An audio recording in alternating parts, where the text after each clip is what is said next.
সূরা ফাতিহায় প্রত্যেক দিন প্রতি রাকাতে কি পড়ে? প্রতিদিন প্রতি রাকাতে এই কথাই আমরা বলি, ইয়্যাকা না'বুদু ওয়া ইয়্যাকা নাস্তাঈন। পড়েন সবাই আমার সাথে, ইয়্যাকা না'বুদু ওয়া ইয়্যাকা নাস্তাঈন।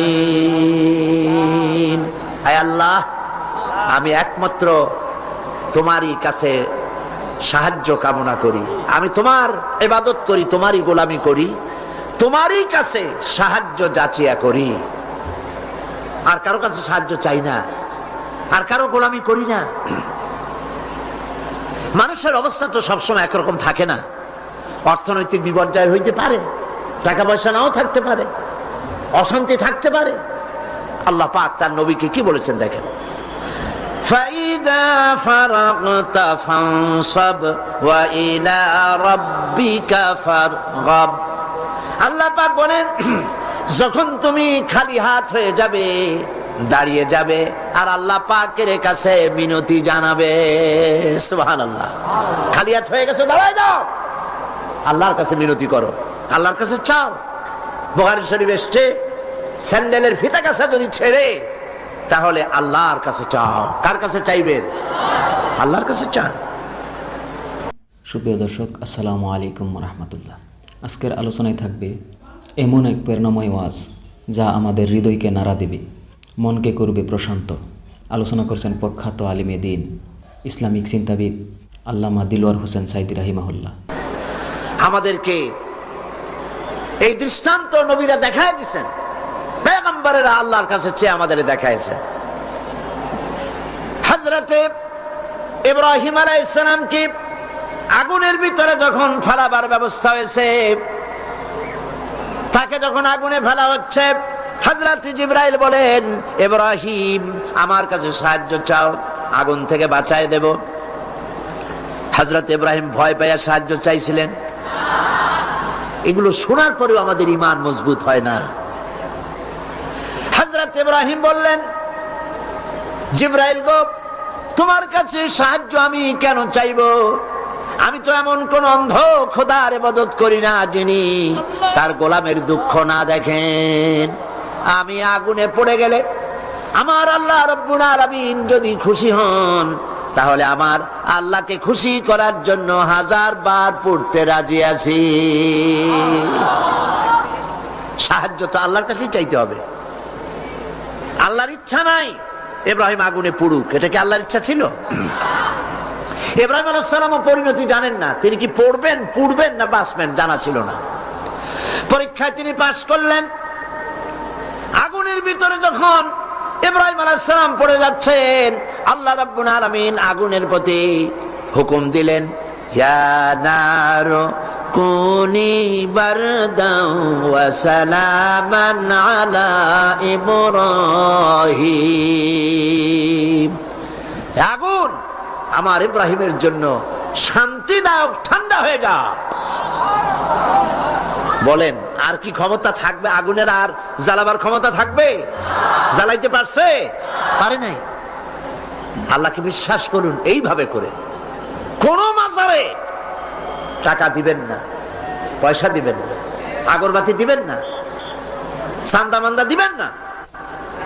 যা চাওয়ার, যা বলার সরাসরি বলবেন। কাকে? কারে বলবেন? আল্লাহ পাক পরিষ্কার করে কোরআনের মধ্যে সব দৃষ্টান্ত দেখাইছেন। হযরতে ইউনূস আলাইহিস সালামকে মাছে যখন গিলে ফেললো, বেরোবার কোনো পথ নাই, কোরআনে কারীম এই কথা দুনিয়াবাসীদের জন্য, মুমিনদের জন্য তুলে দিয়েছেন। ওয়াদান্নুন ইয যাহাবা মুগাদিবান ফাযান্না আন লান নাকদিরা আলাইহি فنادى في الظلمات أن لا إله إلا أنت سبحانك إني كنت من الظالمين। অন্ধকারের ভেতর থেকে ইউনূস আলাইহিস সালাম চিৎকার মারলেন, ফানাদা ফি যুলুমাত, পানির অন্ধকার, মাছের পেটের অন্ধকার, রাতের অন্ধকার, ত্রিবিধ অন্ধকারের মধ্য দিয়ে নূহ আলাইহিস সালাম ডাক দিলেন আল্লাহ রে।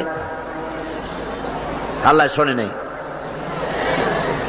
রব্বুল আলামিন বলেন ফাস্তাজাবনা লাহু ওয়া নাজ্জাইনাহু মিনাল গাম্মি ওয়া কাযালিকা নুজিল মুমিনিন।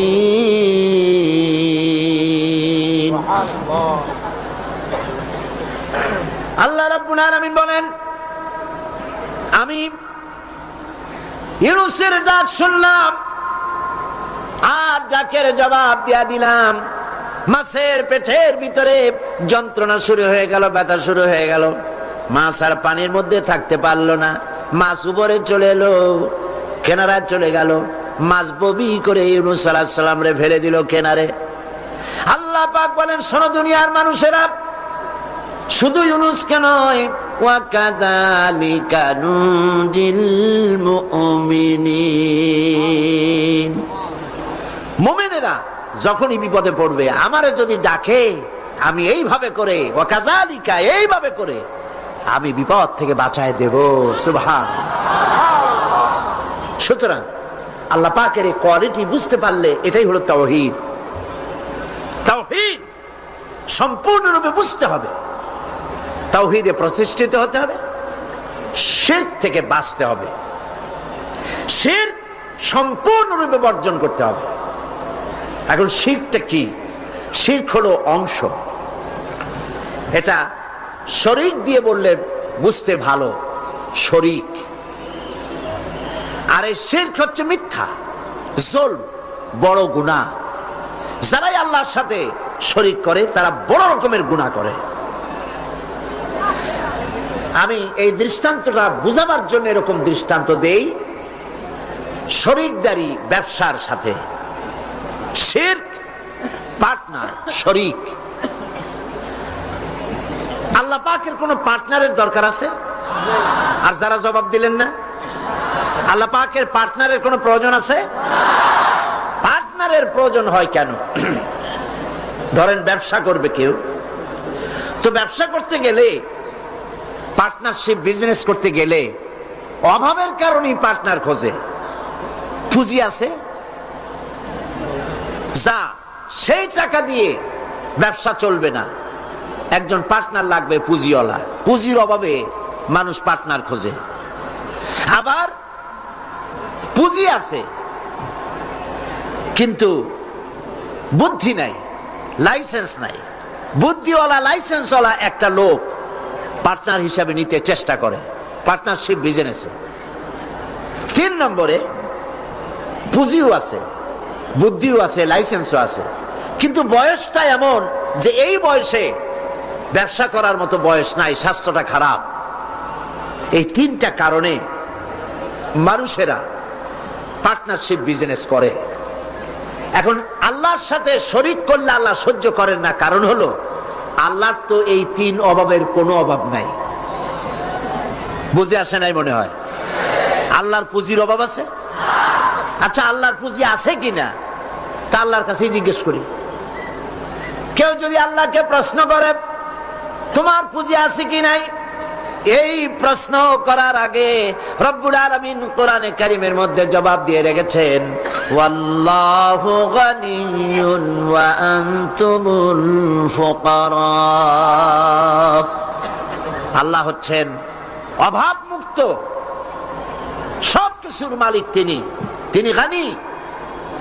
আর তোমরা যারা পার্টনার খোঁজো, তোমরা হলো ফকিরের গোষ্ঠী, মিসকিনের গোষ্ঠী, জুমরাতুল মাসাকিন।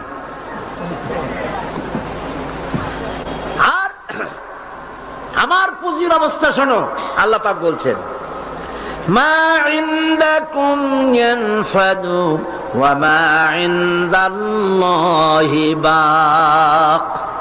তোমাদের পুঁজি ফুরায় যায়। গত বছর যা ছিল আস্থা নাই, 50 মণ ধান দিয়েছিলাম, খাইয়া খুইয়া সর্বনাশ করছো। ধান নাই, চাউল নাই, যা দেই সব খাইয়া শেষ করো। তোমাদের পুঁজি ফুরায় যায়।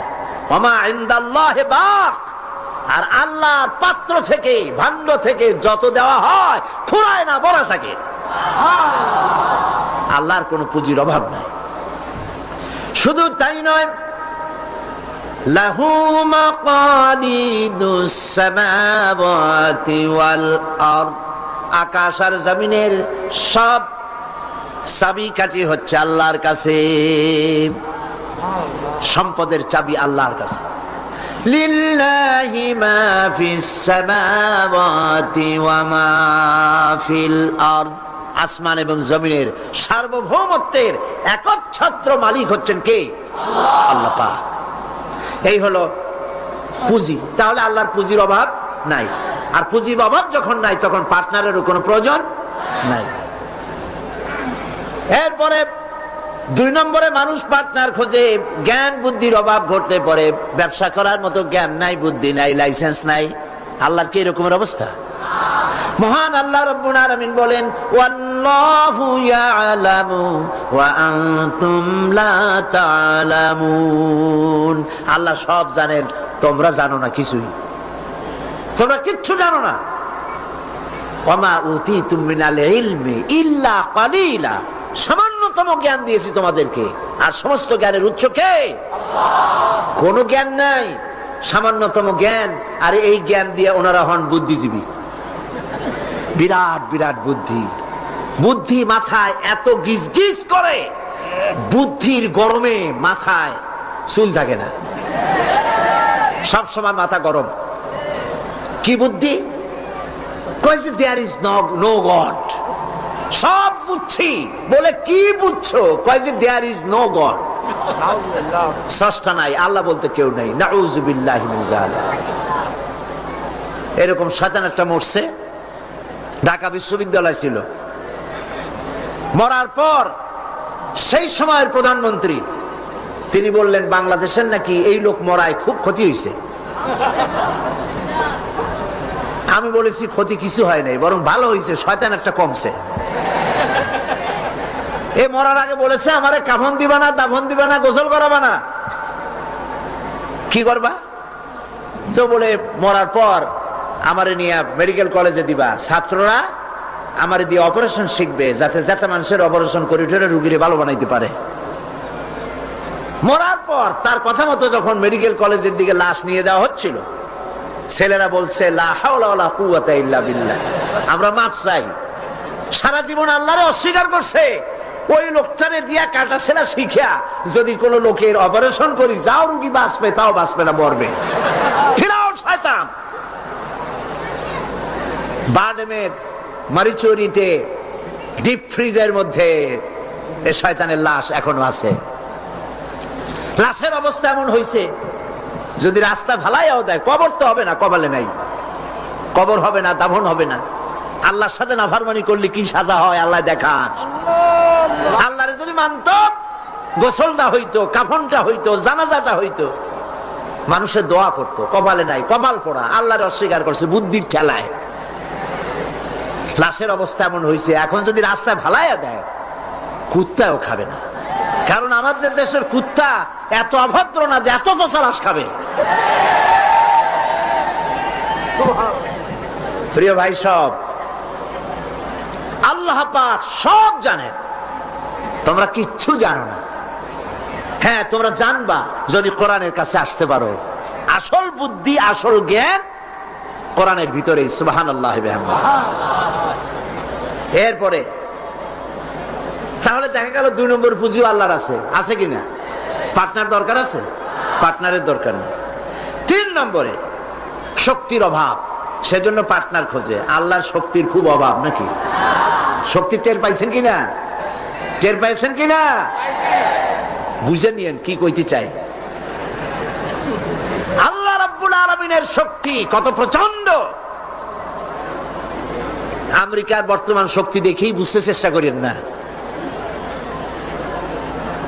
উপর থেকে ভাষা ভাষা কোন জ্ঞান নিয়ে হঠাৎ করে কোন সিদ্ধান্ত নিতে যাবেন না। আমেরিকা এখন যেটা করতেছে, মনে করেন না যে আল্লাহ তারে সব ক্ষমতা দিয়েছে, দুনিয়ার মোড়লগিরি করবে, বাতব্বরি করবে। ওয়ায়ামুদ্দুহুম ফি তুগয়ানিহিম ইয়ামাউন। আল্লাহ একটু ডিল দিছে। দেখেন না, যারা বর্ষি বায় নদীতে, মাছে যখন আদার গেলে ওরে কি বলে? বর্ষিতে যেটা থাকে ওটারে কি কয়? সারি। আরে হুইল কি? যেটা খায় মাছে ওইটা কি? আদার অথবা সারি, আপনারা যাতে খুশি হন বলেন। ওইটা, হ্যাঁ সেরা। ওইটা মাছে যখন খাইলো তখনই পাকা শিকারি দড়ি ধরে টান দেয় না, ছুটে যাইতে পারে, গেল ভালো করে। এরপরে জম্মের গেলার পর নারী বুড়িতে বেজায় যায়, তারপরে হুইলে ধরে আর টান দিয়ে নিয়ে আসে। যত বড় রাঘব বাল হোক উবারে এসে হা করে পড়ে থাকে।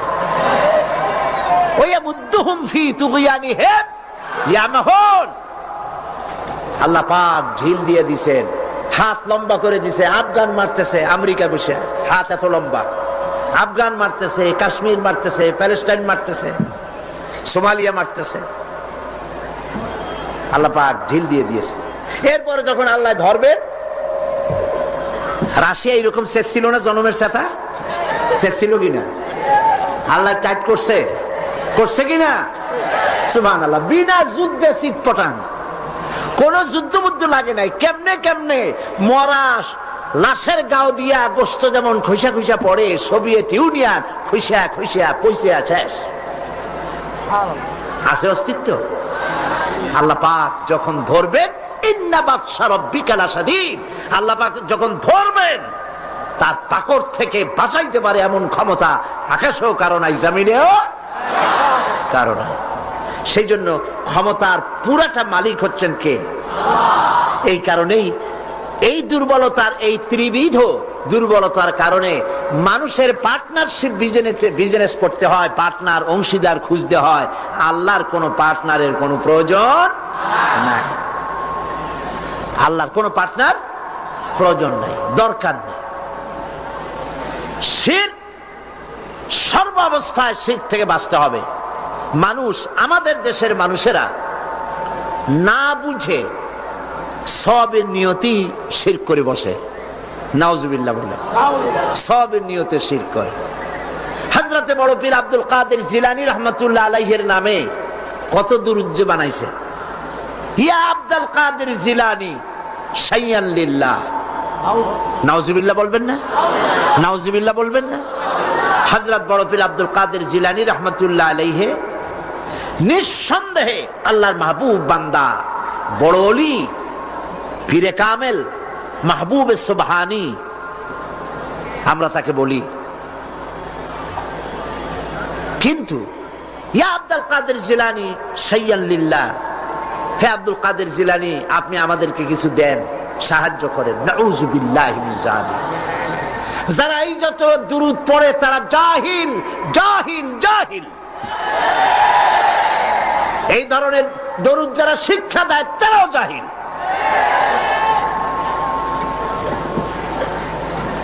যারা ইন্তেকাল করেছেন, মরে গিয়েছেন, তাদের কাছে কিছুই চাওয়া যাবে না। চাইতে হবে কেবলমাত্র কার কাছে? কার কাছে? এই জন্য আল্লাহ রাব্বুল আলামিন কোরআনে কারীমের মধ্যে বলেছেন, লা তুশরিক বিল্লাহ ইন্নাশ শিরকা লাযুলমুন আযীম। কথাটা আসলে হযরত লোকমান হাকিমের। তিনি তার ছেলেকে বুঝাচ্ছেন। ছেলেকে যতগুলি নসিহত তিনি করেছেন, সূরা লোকমানের তাফসীর করছিলাম না কেন? মনে আছে আপনাদের? হযরতে লোকমান হাকিম ছেলেকে যেসব নসিহত করেছিলেন, এই সব নসিহত শুধু কিতাবে কোরআনে লিখে থাকার জন্য নয়, এই নসিহতগুলি আমরাও যেন আমল করি আর আমাদের সন্তানদেরকেও যেন আমল করাই। ছেলেকে বুঝাবেন,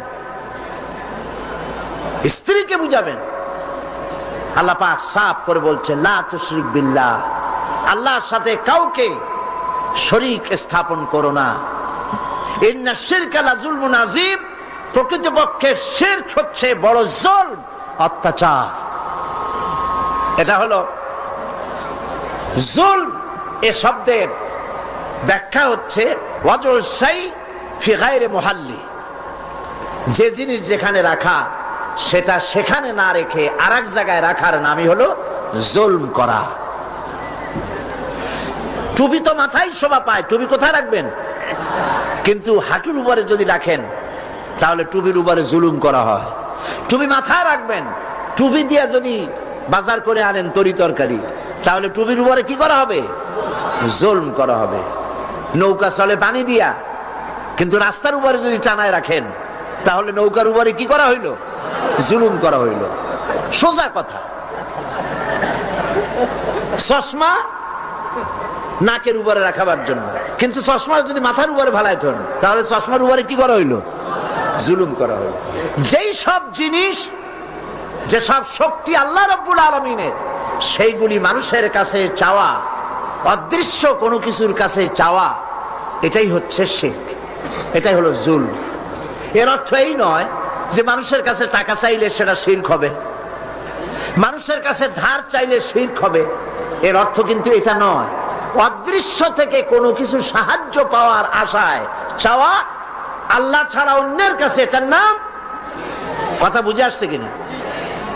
এই জন্য এগুলির সামনে নিজেরা মূর্তি বানানো, মূর্তির সামনে মাথা নত করা, পীরের মাজারে গিয়ে কিছু চাওয়া, এগুলি হচ্ছে শিরক। এগুলি আপনি কেন চান? আপনার দিলের ধারণা যারা চায় যেখানে গেলে কিছু পাওয়া যাবে। মনে রাখবেন, বহুত মাজার আছে যেই মাজারে কোনো মুদ্দারি নাই। সাইনবোর্ড একটা লাগাই দিয়েছে, সাইনবোর্ড একটা লাগানো আছে পয়সা আদায় করার জন্য। মাজারগুলি মানুষের ধর্মীয় অনুভূতিতে আঘাত লাগায়া, ধর্মীয় অনুভূতিতে স্পর্শকাতর কথা বলে তাদের কাছ থেকে পয়সা নেওয়া। আমি ঝিনাইদহ মাগুরা লাইনে একটা মাজার দেখেছি, সেখানে লেখা আছে সাইনবোর্ডে, ড্রাইভার ভাই মাজার বহুত গরম, আস্তে গাড়ি চালাইবেন। তার মানে মাজার বহুত গরম, আস্তে চালাইয়া পয়সা দিয়া মাজার ঠান্ডা করে যান। আমি বুঝি না মাজারে পয়সা লাগবে কেন? মসজিদের পাশে দান বাক্স থাকতে হবে, কারণ মসজিদগুলি এখনো গভর্নমেন্ট চালায় না। ইনশাআল্লাহ এমন গভর্নমেন্ট আসবে বাংলাদেশে, যে গভর্নমেন্ট সরকারি খরচে সব মসজিদ চালাবে ইনশাআল্লাহ।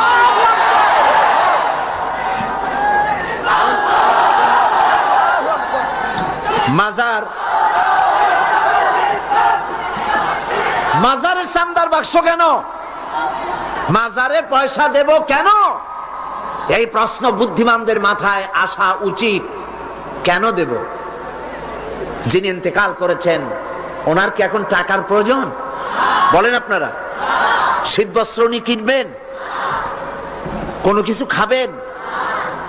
আপনারা কেন বিশ্বাস করেন না? উনি যদি সত্যি আল্লাহর ওলি হন, তা আল্লাহ পাক কোরআনে বলে দিয়েছেন এদের রিস্কের ব্যবস্থা আল্লাহর কাছে, ওনারা আল্লাহর কাস্টডিওতে আছেন। আপনারা কেন পেরেশান হয়ে পয়সা দেন? ওগুলো দিয়ে উনি কি খাবেন? এই পয়সাগুলি দিয়ে উনি কি কিনবেন? এই পয়সাগুলি মাজারের মুতাল্লি যারা আছে, কমিটিতে যারা আছে, অধিকাংশ পয়সাগুলি দিয়ে তারা ট্রান্সপোর্ট বিজনেস করে, এক্সপোর্ট ইম্পোর্ট বিজনেস করে, কোটি কোটি টাকার মালিক হয়েছে আপনাদের পয়সা দিয়া, আর আপনি শিরক করেছেন ওখানে পয়সা দিয়ে।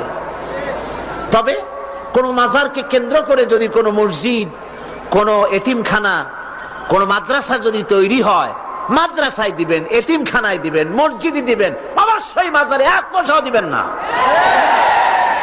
কে বলেছে আপনাকে মাজারে গম্বুজ উঠাইতে? কেন উঠাইছেন? কেন উঠাইছেন? কি জবাব দেবেন? মাজারে গম্বুজ কেন দিয়েছেন? কি জবাব দিবেন? কে বলেছে গম্বুজ তুলতে? পীর সাহেবদের কবরের মর্যাদা বেশি না সাহাবায়ে কেরামদের কবরের মর্যাদা বেশি? মদিনা যায় দেখতে পারেন না? সাইয়্যিদুশ শুহাদা হযরত হামজা রাদিয়াল্লাহু তাআলা আনহু, দুনিয়ার সব ওয়ালি আলেম ওলামা যদি এক জায়গায় হয়, হযরত হামজার একখানা হাতের সমান হবে? হবে? সেই মাজারে তো কোনো গম্বুজ নাই। হযরতে ইবনে মাসউদ রাদিয়াল্লাহু তাআলা আনহু, হযরত ইবনে আব্বাস রাদিয়াল্লাহু তাআলা আনহু, হযরত আবু সাঈদ খুদরি রাদিয়াল্লাহু তাআলা আনহু, হযরত উসমান রাদিয়াল্লাহু তাআলা আনহু, অন্তত 10,000 সাহাবীর মাজার তো জান্নাতুল বাকিতে রয়েছে। একটা গম্বুজ নাই, একটা চাদর নাই, একটা আগরবাতি নাই, একটা মোমবাতি নাই। আপনারা কেন এইসব করেন? কে কি বললো আপনারা কেন শুনবেন? জেহেন সাফ করে নেবেন, কোরআনে জানাই হাদিসে জানাই, মানি না, মানবো না। ঠিক কিনা বলেন? কোরআনে জানাই হাদিসে জানাই এই কথা বলার জন্য যদি হিন্দুস্তান থেকে কোনো পীর আসে, মানবো তার কথা? যদি পাকিস্তান থেকে কোনো পীর আসে, মানবো? যদি চীন থেকে, সৌদি আরব থেকে কোনো বুজুর্গ আসে, মানবো? সাফ কথা। তুমি পীর যে দেশের হও, তুমি আলেম যে দেশের হও, কোরআন হাদিসে জানাই মানি না, মানি না, মানি না। এটার নামই হলো ইসলাম। এটার নাম কি? এটার নাম আকীদা। এই আকীদা সাফ করতে হবে, মুসলমানদের এই আকীদা সাফ হতে হবে। এই আকীদা যদি সাফ হয় তাহলেই আমরা বাঁচতে পারবো। কথা বুঝতে পেরেছেন? কথা বুঝে আসছে? বলছিলাম বহুত মাজার আছে, মুদ্দার নাই। বহুত মাজার এমন আছে, মুদ্দার নাই। এক কিতাবে আসছে এরকম, একজন পীর সাহেব, তার বাড়িতে এক মাজার এবং বাড়িতে ওরস হয়। তার মুরিদও বাড়িতে একটা মাজার হয়েছে এবং সে ওরস করে। অন্যান্য মুরিদরা এসে পীর সাহেবরে বললো যে আপনার এই মাজারে, আপনার বাড়িতে আর কি লোক হয়, আর এই মাজারে আর কত লোক আসে? আপনার মুরিদের বাড়ি যায় দেখেন, ওরসে কত লোক আর কি পরিমাণ মানুষ পয়সা করি সেখানে দেয়, ওই মাজার গরম বেশি। পীর সাহেব চিন্তা করলো ওই লোকটা তো আমার কাছে মুরিদ হয়েছে, ও মাজার পাইলো কই? ওই মুরিদে রাতের বেলা যাইকে নিয়ে কয়, বেটা সত্যি কথা বল, মাজার পাইছো কই? কয় হুজুর মাজার টাজার কি, আপনার কাছে মুরিদ হইলাম, আপনি একটা গাধা দিলেন আমারে, ওই গাধাটা নিয়ে ব্যবসা বাণিজ্য করে কিছু পয়সা পাতি হয়েছিল, হঠাৎ করে গাধাটা মরে গেল, এখন আমি যাই কই? বহুত মুসিবতে পড়ে গেছি। শেষ পর্যন্ত ওই গাধা পাশে নিয়া বহুত চিন্তা করিয়া গাধারে কবর দিয়া আপনি দিছেন, সেই জন্য কবর দিয়া পাশে বসে কাঁদতেছিলাম চোখ বুঝা। হাটবার দিন ছিল, বাজারে যাওয়ার রাস্তা, চোখ বুঝে কাঁদতেছিলাম। সন্ধ্যার সময় চোখ খুলে দেখি আশেপাশে পান, সুপারি, মাছ, তরকারি, টাকা পয়সা। তার মানে লোকেরা যাচ্ছে মাজার দেখে মনে করছে নতুন কোনো পীরের মাজার বোধ হয়, তো যে যার কাছে যা ছিল একটু করে দিয়ে গেছে, অনেক হয়েছে। তারপরে এসে ভিড় জমলো। এরপরে কি করব, বহুত চিন্তা ভাবনা করে একটা সাইনবোর্ড লাগাই দিলাম, হযরত গেদা শাহ রহমতুল্লাহ আলাইহির মাজার। পীর সাহেব বললেন খারাপ হয় নাই, আমি যে তোমারে গাধাটা দিছিলাম ওইটার মায়ের কবর হলো আমার বাড়িতে। নাউজুবিল্লাহ বলে। এই জন্য হক্কানি পীরের মাজার যেগুলি, সেগুলি তো জিয়ারত করা যাবে অবশ্যই। হক্কানি পীরের মাজার যেগুলি আছে জানা মতে, যেমন শাহজালাল রহমতুল্লাহ আলাই, খান জাহান আলী রহমতুল্লাহ আলাই, শামানাত রহমতুল্লাহ আলাই, শামাকদুম রহমতুল্লাহ আলাই, বড় বড় আল্লাহর ওলিদের মাজার আছে, আছে না? জিয়ারতের উদ্দেশ্য নয়, ওইখানে আপনি গিয়েছেন, মাজার সামনে পড়েছে, আপনি দোয়া করেন। জিয়ারতের উদ্দেশ্য নিয়ে মসজিদে হারাম, মসজিদুর রাসূল, মসজিদে আকসা, এই তিন জায়গা ছাড়া জিয়ারতের নিয়ত নিয়ে কোন মাজারে যাওয়া যাবে না, যাবে না, রাসূলুল্লাহ নিষেধ করেছেন।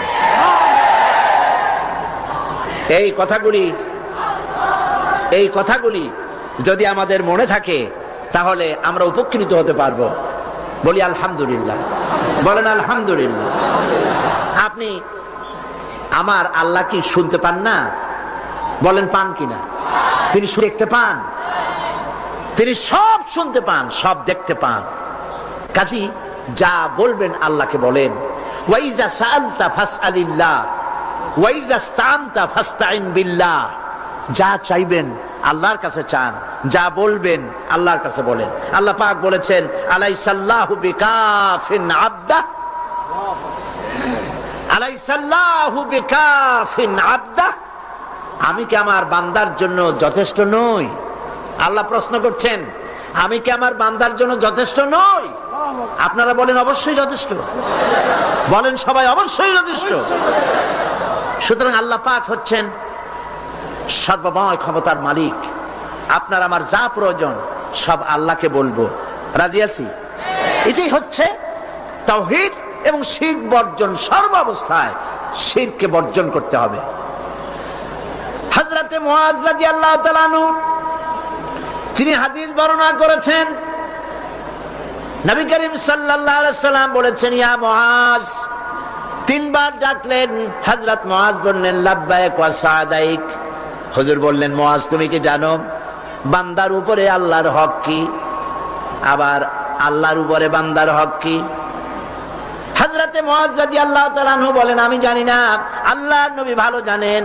নবী করিম সাল্লাল্লাহু আলাইহি ওয়াসাল্লাম বললেন, মুআজ শোনো, বান্দার উপরে আল্লাহর হক হচ্ছে এই, বান্দার উপরে আল্লাহর পাওনা, আল্লাহর দাবি, আল্লাহর হক হচ্ছে যে বান্দা আল্লাহর সাথে তার ইবাদতের মধ্যে কাউকে শরীক করবে না। আর আল্লাহর উপরে বান্দার হক হলো এই, আল্লাহর উপরে বান্দার পাওনা বা দাবি হলো এই যে বান্দা আল্লাহর ইবাদতে কাউকে শরীক স্থাপন করবে না। আল্লাহ রাব্বুল আলামিন তার জন্য জাহান্নামের আগুন হারাম করে দিবেন।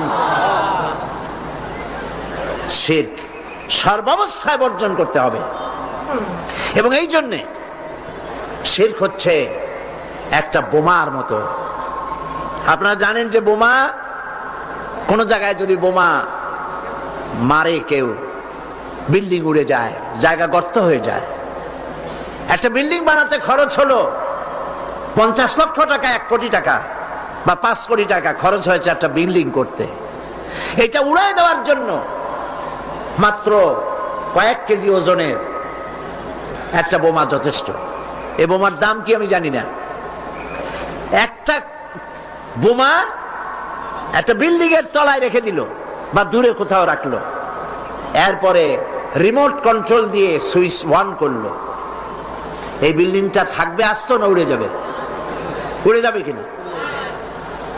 50 কোটি টাকা খরচ করা বিল্ডিংটি সামান্য কয়েক হাজার টাকা দামের একটা বোমা বিস্ফোরণের সঙ্গে সঙ্গে বিল্ডিংটা যেভাবে হাওয়ায় মিলিয়ে যায়, অনুরূপ ভাবে কিয়ামতের দিন শিরক মিশ্রিত আমলনামা নিয়ে যে সব বান্দা আল্লাহর দরবারে হাজির হবে, ওদের ব্যাপারে রব্বুল আলামিন বলেন, ওয়াকাদিমনা ইলা মা আমিলু মিন আমালিন ফাজআলনাহু হাবাআম মানসুরা।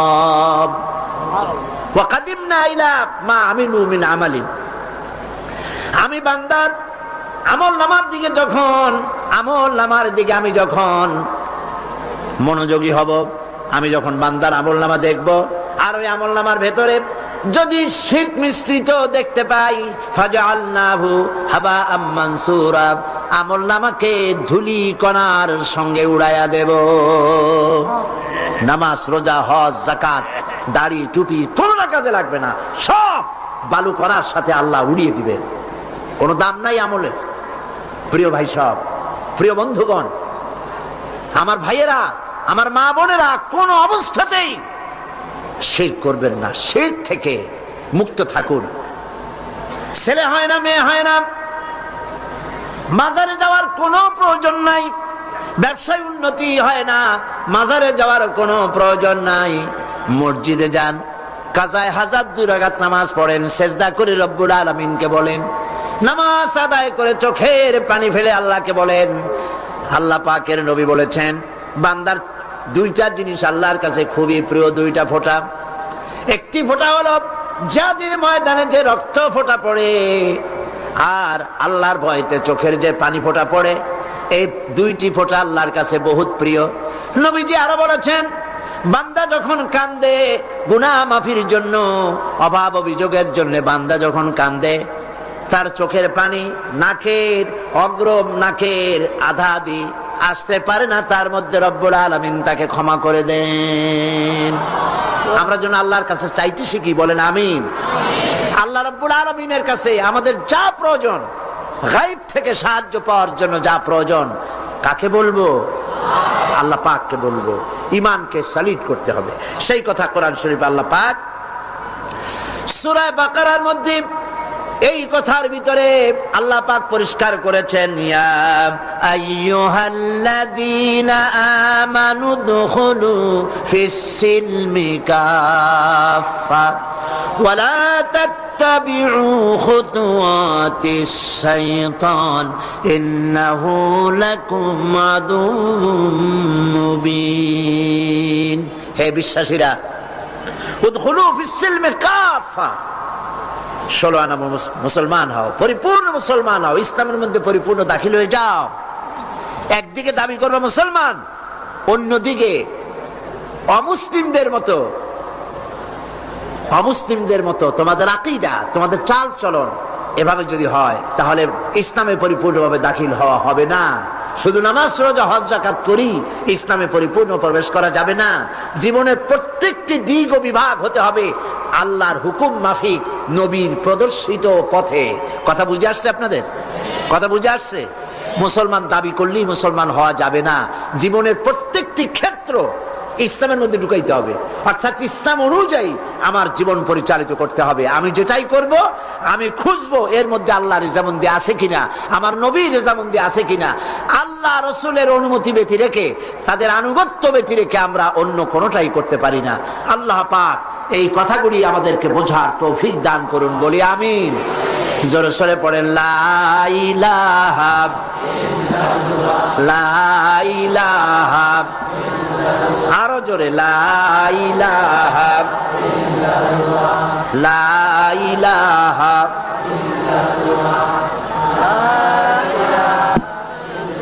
লা ইলাহা ইল্লাল্লাহু মুহাম্মাদুর রাসূলুল্লাহ। আমরা এখন মোনাজাত করব,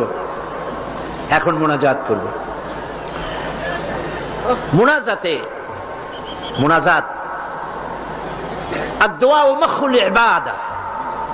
দোয়া হচ্ছে ইবাদতের মগজ। আল্লাহর কাছে আমরা আমাদের আরতি জানাবো, মোনাজাত করব, সেই দোয়ায় আমরা শামিল হব আর বা জামাতে শান নামাজ পড়বো। এত বড় জামাত এখন কি চট্টগ্রামের কোন মসজিদে পাওয়া যাবে? আর এটা কি সম্ভব এত বড় জামাত হওয়া? আমরা জামাতে নামাজ আদায় করব। আল্লাহ যেন তৌফিক দেন, বলেন আমিন। মুনাজাতের পর আজান হবে বা জামাত নামাজ হবে, নামাজে আপনারা শরীক হবেন।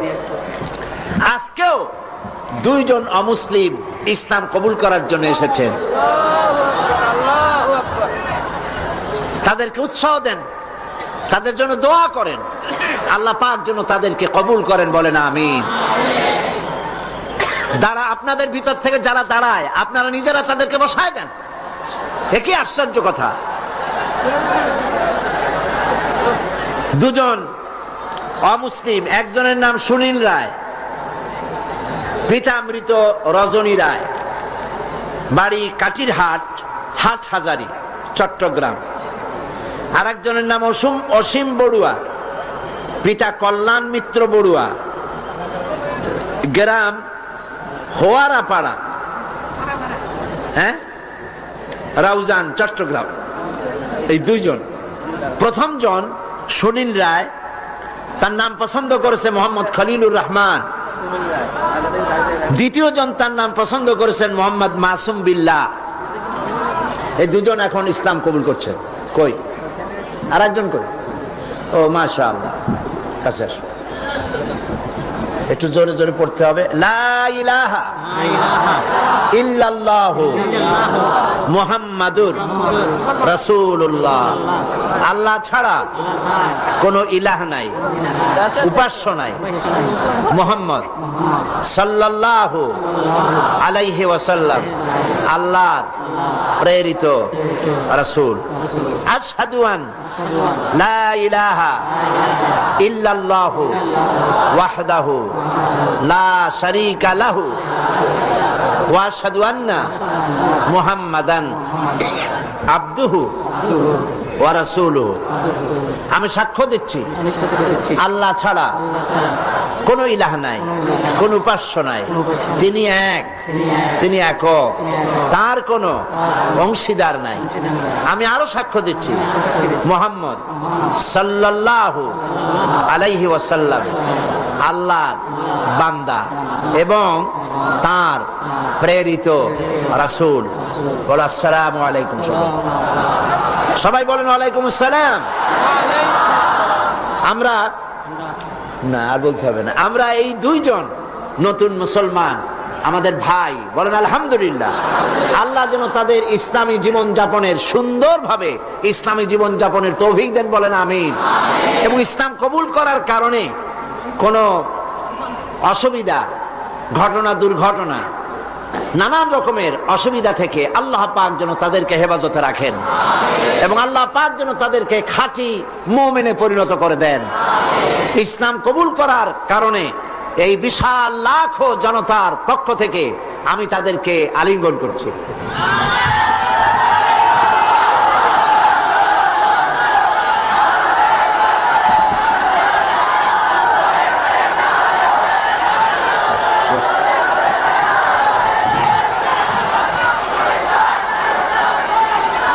আজকে মুনাজাতের আগে মাত্র কয়েকটি কথা, তা হলো এই, গতকালও আমি বলেছি, আজকেও বলছি, মুনাজাতের কথা বলার সময় কিছু লোক চলে যেতে চেষ্টা করেন, এটা ঠিক না। মুনাজাত করেই যাবেন, এটি মনে রাখবেন আপনারা, মেহেরবানি করে মনে থাকবে তো। তারপরে কথা হচ্ছে, গতকালও বলেছি, প্রত্যেক দিন আপনারা পকেটে করে টাকা নিয়ে আসবেন। তাফসিরের মাহফিল জীবনের শ্রেষ্ঠ সম্পদ মনে করবেন এবং একটা বাজেট রাখবেন তাফসিরের মাহফিলের জন্য। আমি গতকাল বলেছি, হযরত মাওলানা শামসুদ্দিন সাহেব খুব পেরেশানিতে আছেন তার সমস্ত লোকজন নিয়ে, যেহেতু অন্তত 20 না 25 লক্ষ টাকা, কত 22,60,000 টাকা, প্রায় ধরুন 23 লক্ষ টাকা তাদের বাজেট। তো এই টাকা, আমার বিশ্বাস, আমার অন্তরের অন্তঃস্থল থেকে বিশ্বাস, এই টাকা যা বাজেট আছে তার থেকে বেশি হবে ইনশাআল্লাহ। আল্লাহ দিবে, বলেন আমিন। তা আপনারা মেহেরবানি করে টাকা নিয়ে আসবেন, বাড়ি থেকে প্রতিদিন আনবেন এবং প্রত্যেক দিন এই বাক্স রাখা আছে না সব জায়গায়, বাক্স আছে, চাদর আছে, আল্লাহর হস্তে আমার মায়েরা, আমার বোনেরা, আপনারা সবাই মিলে টাকা দিয়ে যাবেন। মা বোনদের জন্য আমার শারীরিক কারণে আলাদা কোনো প্রোগ্রাম করতে পারবো না এবার, তবে তাদের জন্য আলাদা আমি একটা দিন আলাদা বক্তব্য রাখবো ইনশাআল্লাহ। এই মাহফিলেই মা বোনদের জন্য আলাদা বক্তব্য রাখবো ইনশাআল্লাহ, বলি ইনশাআল্লাহ।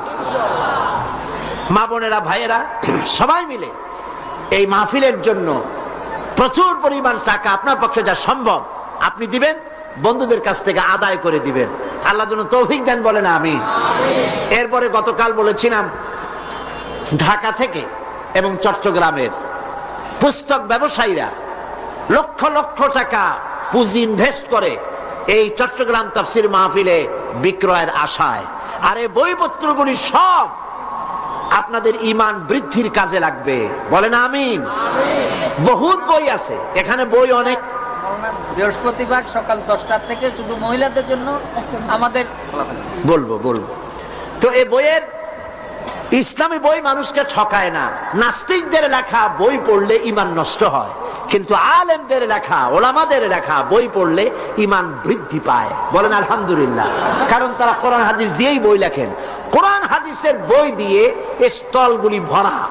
আমি গতকালও বলেছি, এত বড় বই মেলা বাংলাদেশের কোথাও নাই। ইসলামী বইয়ের এত বড় মেলা বাংলাদেশে হয় না। আপনারা মেহেরবানি করে যাওয়ার সময় স্টলগুলিতে যাবেন এবং বইপত্র কিনবেন। ফাতিহাতুল কিতাব, সূরা ফাতিহা ছাড়া নামাজ হয় না। এই সূরায় এমন কি আছে যা না পড়লে নামাজ হবে না? সেই জন্য সূরা ফাতিহার তাফসীর আমি যেটা করেছিলাম এবং সম্পাদনা করেছি, লিখেছি, যারা সেবেছে তারা নাম রেখেছে তাফসীরে সাঈদী। সূরা ফাতিহার তাফসীর বাংলা ভাষায় সূরা ফাতিহার উপরে সর্ববৃহৎ কিতাব, 780 পৃষ্ঠার এই কিতাবখানা প্রত্যেক দোকানে পাওয়া যাবে। আপনি নিবেন, বন্ধুদেরকে নিতে বলবেন এবং মহিলাদেরকেও আপনারা নিয়ে দেওয়া হবে সূরা ফাতিহা বোঝার জন্য। আল্লাহ পাক সকলকে তৌফিক দিন এবং পুরা তাফসীরকে বোঝার জন্য তাফহিমুল কোরআন ফি জিলালিল কোরআন, বিশ্ববিখ্যাত এই 2 তাফসীর এখানে কমপ্লিট সেট পাওয়া যাবে। আপনারা কিনবেন, আল্লাহ তৌফিক দান করুন। আর মহিলাদের জন্য আগামী বৃহস্পতিবার সকাল 10টা থেকে নিয়ে 12টা পর্যন্ত 2 ঘন্টা শুধু মহিলাদের জন্য বই পুস্তক খরিদের জন্য সুযোগ করে দেওয়া হবে। আল্লাহুম্মা আমিন। রব্বানা যালামনা أنفسنا وإن لم تغفر لنا وترحمنا لنكونن من الخاسرين رب العالمين লাখো মুসলমান নরনারী কোরআনের পাগল হয়ে কোরআন প্রেমিক মুসলমানেরা মুসলমান নরনারী একত্রিত হয়ে ঘন্টার পর ঘন্টা তোমার দ্বীনের কথা শুনেছি, দরুদ ও সালাম পড়েছি। মেহেরবানি করে দুরুদ ও সালাম টুকুন সোনার মদিনায় নবীজির রওজা মোবারকে পৌঁছায়া দাও।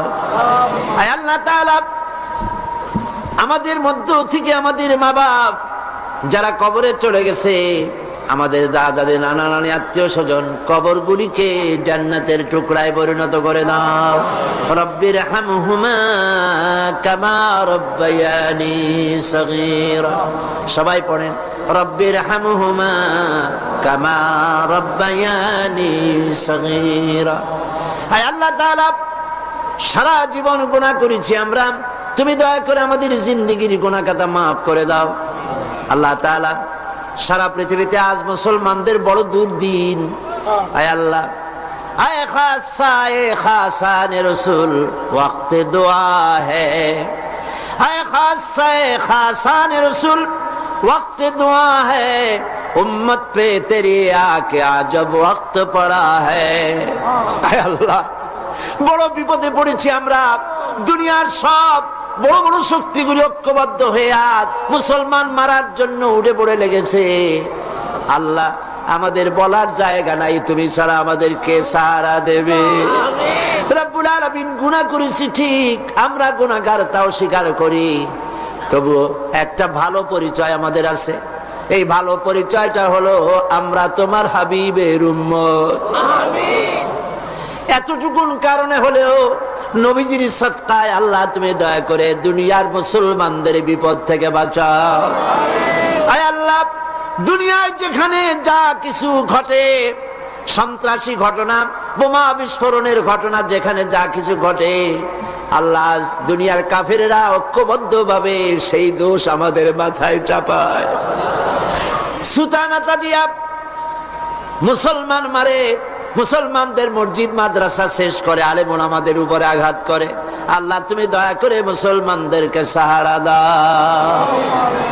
রব্বুল আলামিন, দুনিয়ার সব মুসলমানদের উপরে তোমার রহমত নাজিল করো। আল্লাহ তাআলা, হযরত মাওলানা শামসুদ্দিন সাহেব, আল্লাহ তুমি তাকে হায়াতে তাইয়্যিবা সেহাতে কুল্লিয়া দান করো। আল্লাহ তাআলা, ইসলামী সমাজ কল্যাণ পরিষদকে তুমি কবুল করো। আল্লাহ তাআলা, হযরত মাওলানা মুমিনুল হক চৌধুরী সাহেব, আল্লাহ তাআলা সারা জীবন ইসলামের খেদমত করে করে বার্ধক্যে উপনীত হয়েছে, তার প্রতি তুমি রহম করো। সব ইসলামী আন্দোলনের নেতা কর্মীদের উপর রহম করো। আল্লাহ তাআলা, 4 দলীয় ঐক্য জোটকে, এই ঐক্য জোটের ঐক্যকে চিরস্থায়ী করে দাও, ঐক্যকে মজবুত করে দাও। যারা ঐক্যে ফাটল ধরাতে চায়, আল্লাহ তুমি তাদেরকে হেদায়েত করে দাও। আল্লাহ, এই দেশটা একদিন, এই দেশে কোরআন সুন্নাহর আইন দিয়ে পরিপূর্ণ ইসলাম চলছে, এই দৃশ্য আমাদেরকে দেখাই দিও মাবুদ। রব্বুল আলামিন, কোরআনের তাফসীরের মাহফিল চট্টগ্রাম, আল্লাহ তাআলা এই তাফসীরের মাহফিলের ক্যাসেট সারা পৃথিবীতে ছড়িয়ে যায়। রব্বুল আলামিন, কোরআনের তাফসীর সারা দুনিয়ায় পৌঁছে দেওয়ার জন্য যারা ক্যাসেট বন্দি করে, কষ্ট করে মানুষের কাছে পৌঁছাবার ব্যবস্থা করে, আল্লাহ তাআলা তাদের উপরে তোমার রহমত নাজিল করো। সারা দুনিয়ার মুসলমানদের জন্য হেদায়েতের জরিয়া বানায়া দাও। হায় আল্লাহ তাআলা, আমরা থাকবো না, আমরা যারা আছি আমরা থাকবো না, কিন্তু তাফসীরের মাহফিল কিয়ামত পর্যন্ত চট্টগ্রামে স্থায়ী করে দিও। রব্বুল আলামিন, বহু টাকার প্রয়োজন, আল্লাহ তাআলা তোমার ধনাঢ্য ব্যক্তিদের দিল খুলে দাও। যারা এই মাহফিলের সাথে শত্রুতা পোষণ করে তাদেরকে বন্ধু বানায় দাও। যারা ভুল বুঝে দূরে দূরে থাকে তাদেরকে আমাদের ভাই বানায় দাও। আল্লাহ তাআলা সকলের দিল কোরআনের দিকে, আলেমদের দিকে মোহাব্বত ভরে দাও। আল্লাহ, হিংসা কমায় দাও। আলেম দেখলে যাদের গা জ্বলে ওঠে, নাম মুসলমান, আলেম দেখতে পারে না, মাদ্রাসা সহ্য করতে পারে না, আল্লাহ তুমি দয়া করে তাদের হেদায়েত নসিব করে দাও। আল্লাহ তাআলা, আমাদের আরেক ভাই হযরত মাওলানা লুৎফুর রহমান সাহেব, আয় আল্লাহ তাআলা, সেই জওয়ান অবস্থা আমি তারে দেখেছি, আজ তিনিও আমার মতো, আমরা একই পথের পথিক, তিনিও আজ বার্ধক্যে উপনীত হয়েছেন। আল্লাহ কোরআনের খেদমত সারা জীবনের তুমি তার কবুল করে নাও।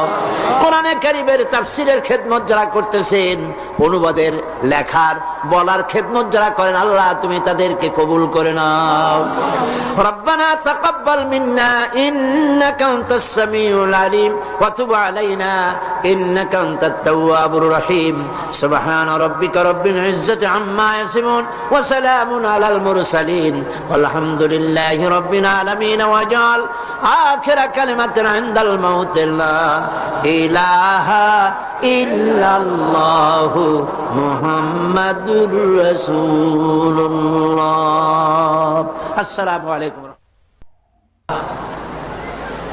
শিরক সর্বাবস্থায় বর্জন করতে হবে, এবং এই জন্যে শিরক হচ্ছে একটা বোমার মতো।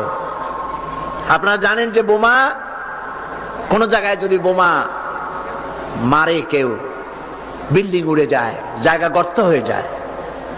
একটা বিল্ডিং বানাতে খরচ হলো 50 লক্ষ টাকা, 1 কোটি টাকা বা 5 কোটি টাকা খরচ হয়েছে একটা বিল্ডিং করতে।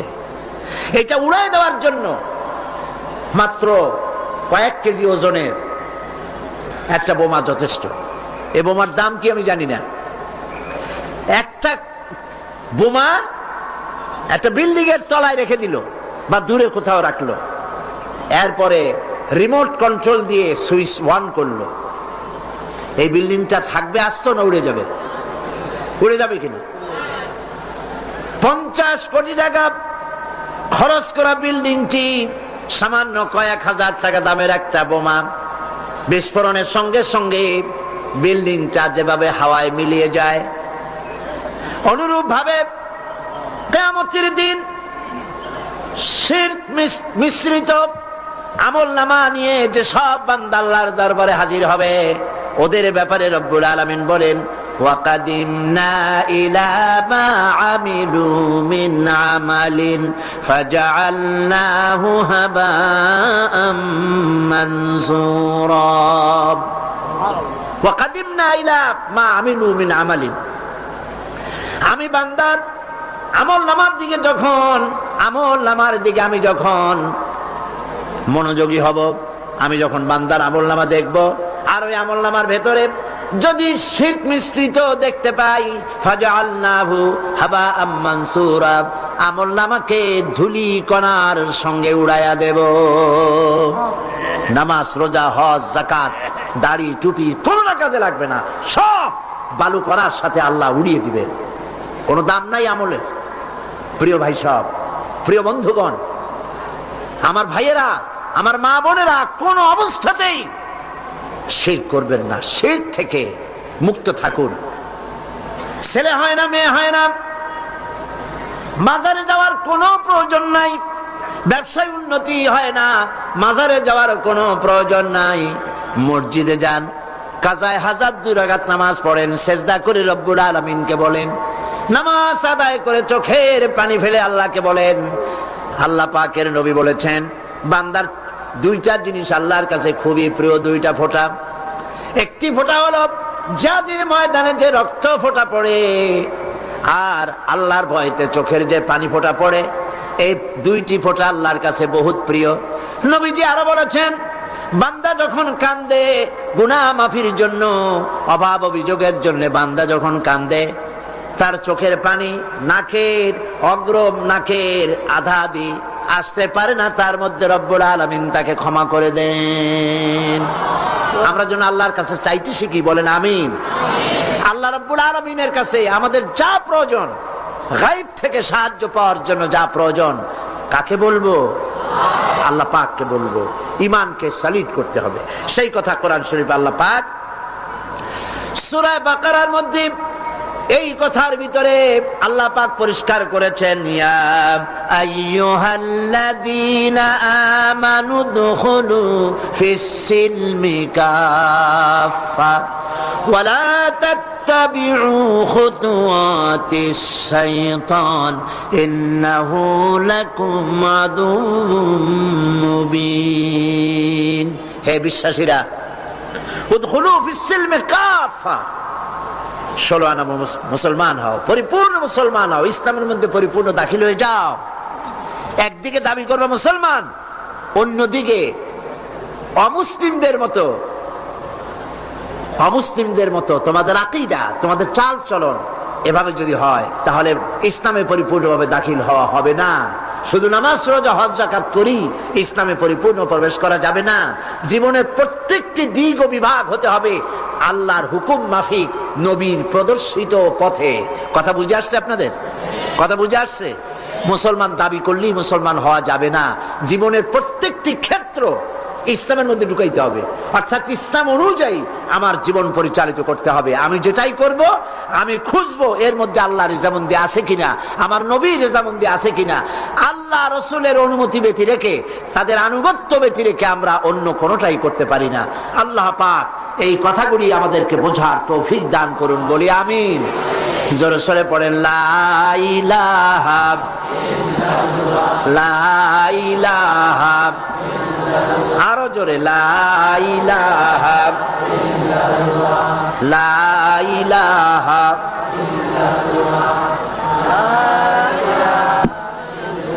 লা ইলাহা ইল্লাল্লাহু মুহাম্মাদুর রাসূলুল্লাহ। আমরা এখন মোনাজাত করব,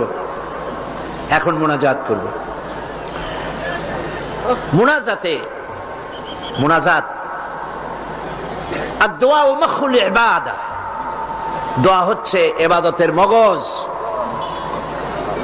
আল্লাহর কাছে আমরা আমাদের আরতি জানাবো, মোনাজাত করব, সেই দোয়ায় আমরা শামিল হব, আর বা জামাতে শান নামাজ পড়বো। এত বড় জামাত এখন কি চট্টগ্রামের কোন মসজিদে পাওয়া যাবে? আর এটা কি সম্ভব এত বড় জামাত হওয়া? আমরা জামাতে নামাজ আদায় করব। আল্লাহ যেন তৌফিক দেন, বলেন আমিন। মুনাজাতের পর আজান হবে বা জামাত নামাজ হবে, নামাজে আপনারা শরীক হবেন। আজকেও 2 জন অমুসলিম ইসলাম কবুল করার জন্য এসেছেন।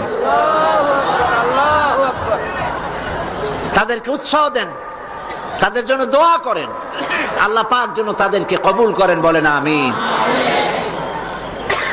আপনাদের ভিতর থেকে যারা দাঁড়ায় আপনারা নিজেরা তাদেরকে বসায় দেন। একই আশ্চর্য কথা। 2 জন অমুসলিম, একজনের নাম সুনীল রায়, পিতা মৃত রজনী রায়, বাড়ি কাটিরহাট, হাটহাজারী, চট্টগ্রাম। আর একজনের নাম অসীম বড়ুয়া, পিতা কল্যাণ মিত্র বড়ুয়া, গ্রাম হোয়ারাপাড়া, রাউজান, চট্টগ্রাম। এই 2 জন। প্রথম জন সুনীল রায়, তার নাম পছন্দ করেছে মোহাম্মদ খলিলুর রহমান। দ্বিতীয় জন তার নাম পছন্দ করেছেন মোহাম্মদ মাসুম বিল্লাহ। এই 2 জন এখন ইসলাম কবুল করছে। কই আর একজন? কই? ও মাশাআল্লাহ, কাছে আসো। একটু জোরে জোরে পড়তে হবে। লা ইলাহা ইল্লাল্লাহু মুহাম্মাদুর রাসূলুল্লাহ। আল্লাহ ছাড়া কোনো ইলাহ নাই, উপাস্য নাই। মুহাম্মদ সাল্লাল্লাহু আলাইহি ওয়াসাল্লাম আল্লাহর প্রেরিত রাসূল। আশহাদু আন লা ইলাহা ইল্লাল্লাহু ওয়াহদাহু লা শারীকা লাহু ওয়া আশহাদু আন্না মুহাম্মাদান আবদুহু ওয়া রাসূলুহু। আমি সাক্ষ্য দিচ্ছি আল্লাহ ছাড়া কোনো ইলাহ নাই, কোনো উপাস্য নাই। তিনি এক, তিনি একক, তার কোনো অংশীদার নাই। আমি আরো সাক্ষ্য দিচ্ছি মুহাম্মদ সাল্লাল্লাহু আলাইহি ওয়াসাল্লাম আল্লাহর বান্দা এবং তার প্রেরিত রাসূল। বলো আসসালামু আলাইকুম। সবাই বলেন ওয়ালাইকুম আসসালাম। আমরা না, আর বলতে হবে না। আমরা এই 2 জন নতুন মুসলমান, আমাদের ভাই, বলেন আলহামদুলিল্লাহ। আল্লাহ যেন তাদের ইসলামী জীবন যাপনের, সুন্দরভাবে ইসলামী জীবন যাপনের তৌফিক দেন, বলেন আমিন। এবং ইসলাম কবুল করার কারণে কোনো অসুবিধা ঘটনা দুর্ঘটনা নানান রকমের অসুবিধা থেকে আল্লাহ পাক যেন তাদেরকে হেফাজতে রাখেন এবং আল্লাহ পাক যেন তাদেরকে খাঁটি মুমিনে পরিণত করে দেন। ইসলাম কবুল করার কারণে এই বিশাল লাখো জনতার পক্ষ থেকে আমি তাদেরকে আলিঙ্গন করছি।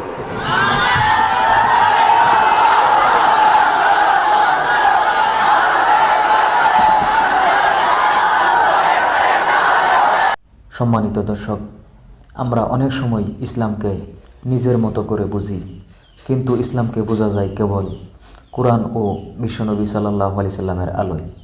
যে জাতি একদিন পৃথিবীতে নেতৃত্ব দিত, আজ সেই জাতি পরাধীন, কারণ আমরা ইসলামকে জীবন থেকে দূরে সরিয়ে দিয়েছি।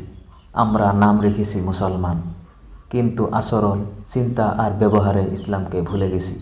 মনে রেখো, যে জাতি ইসলামকে বুঝে আল্লাহ তাআলা সেই জাতিকে সম্মান করে, আর যে জাতি ইসলামকে উপেক্ষা করে আল্লাহ তাআলা তার থেকে সম্মান কেড়ে নেয়। চলো আজ থেকেই শুরু হোক জীবনের এক নতুন যাত্রা, কোরআনের দিকে, হাদিসের দিকে, সত্যিকারের ইসলামের দিকে। এই ওয়াজটি যদি তোমার ভালো লেগে থাকে তবে ভিডিওটি শেয়ার করো, আর এমন আরও ভিডিও পেতে আমাদের চ্যানেল জান্নাতের পথ সাবস্ক্রাইব করে রাখো। আসসালামু আলাইকুম ওয়া রাহমাতুল্লাহ।